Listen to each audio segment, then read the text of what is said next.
I was a business executive. She's a public school teacher. You know, we had our life planned out and mapped out, and it was within an instant changed overnight.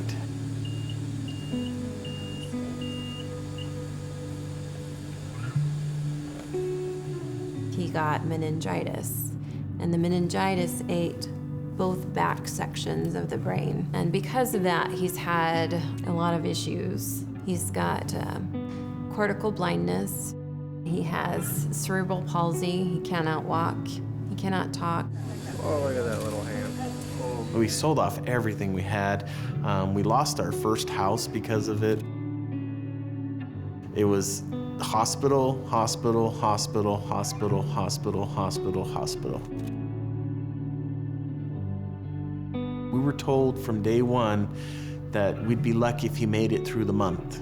We'd be lucky if he made it to the winter.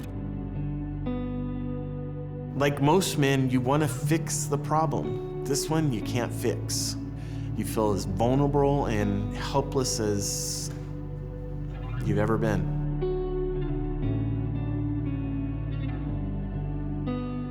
We were at a small, tiny church at the time. They didn't have any special needs classes or anybody even willing to take that on. And so when I was at church, I was still his caretaker, and I wasn't getting spiritually fed at all at the time. And it was because of an invitation from Mark Moore. He'd mentioned about the special needs, and we didn't even know that there was any churches in the valley that had special needs program. And he explained it and said, just come one of these times. It was that release for the first time ever to be able to just walk away from Xander knowing that he was well provided, taken care of. The special needs ministry is everything to us.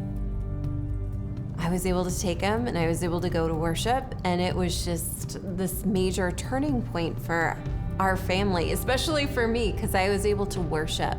I was able to worship without any worry. I was able to focus on God and what the sermon was and how it could help me in my life.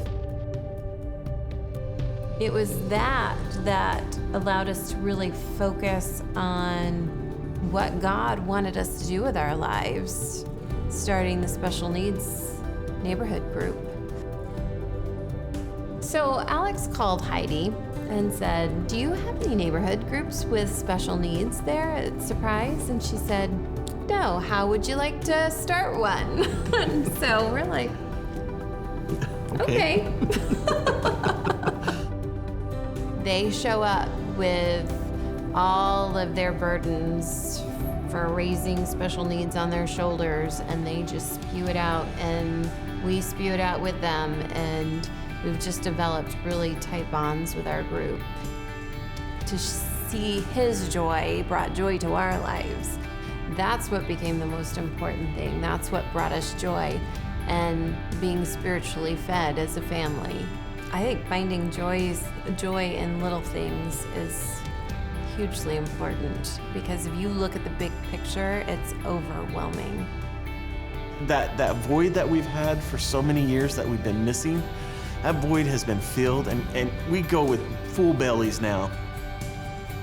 And finally we get to meet in that middle where God's been wanting us to be for a long time, saying, you know, you don't need all that money, you don't need the fancy houses, you don't need all that. I'm going to show you the stuff that's really going to make you happy. Now we're coasting on that roller coaster, just enjoying the benefits of that coast. Even though it was tough to get to here, he got us here, and I'm just looking forward to where he goes with it.